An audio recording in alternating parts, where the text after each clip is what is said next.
ভূমিহীন মানুহ আজি যিটো অঞ্চলত মই থিয় হৈছোঁ বেলগুৰি অঞ্চলত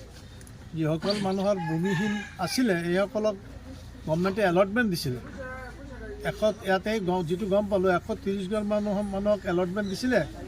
আৰু লগতে আমাৰ কছাৰী মানুহসকলকো এলটমেণ্ট দিছিলে কিন্তু যোৱা বসুন্ধৰাত নম্বৰ 1 নম্বৰ 2ত এপ্লাই কৰিছে কিন্তু ইয়াত কোনো মুছলমানে পাত্তা পোৱা নাই কোনো মুছলমানৰ মাটি পাত্তা পোৱা নাই আৰু বসুন্ধৰা হোৱাৰ পিছত মই নিজেই গম পাইছিলোঁ যে এইটো মানে সব মাটিৰ ৰিপৰ্ট ল'ব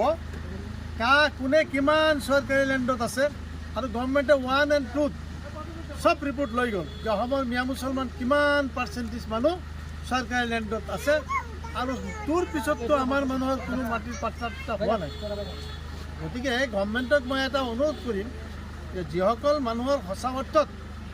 এই অঞ্চলৰ বাহিৰে যেনে অৰিয়ামগড়তেই হওক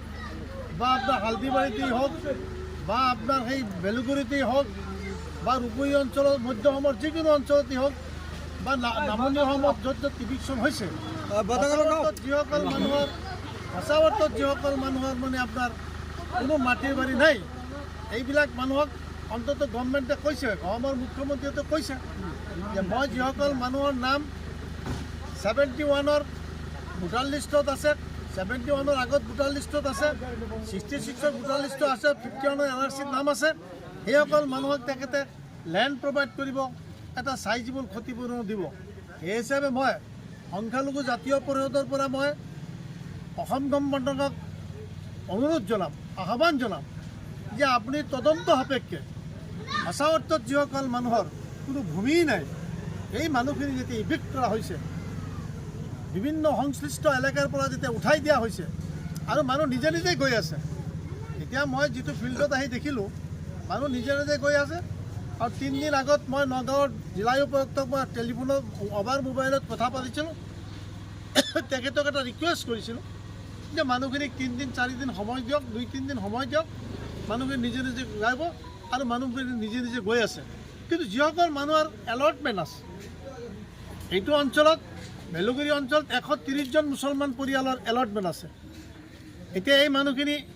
ঘৰ চৰ একো ভঙা নাই তেখেতসকলে এটা বিশ্বাস যে আমাক যেতিয়া গভৰ্ণমেণ্টে এলটমেণ্ট দিছে আৰু আমাক এতিয়ালৈকে নোটিছ দিয়াও নাই গতিকে তেখেতসকলৰ ঘৰতে এই মানুহখিনি আছে বাকীবিলাক মানুহ নিজে নিজে ইয়াৰ পৰা গুচি গৈ আছে অদহত মই এটা অনুৰোধ কৰিম গভৰ্ণমেণ্টক যে আজি একেলগে এলটমেণ্ট পায় মুছলমান মানুহো পাইছে ট্ৰাইবেল মানুহো পাইছে বা বড়ো মানুহো পাইছে বা অসমীয়া হিন্দু মানুহো পাইছে কিন্তু সেই ক্ষেত্ৰত মুছলমান মানুহে কিয় পাত্তাটো নাপাব বসুন্ধৰা 3ত সেইবিলাক মানুহৰ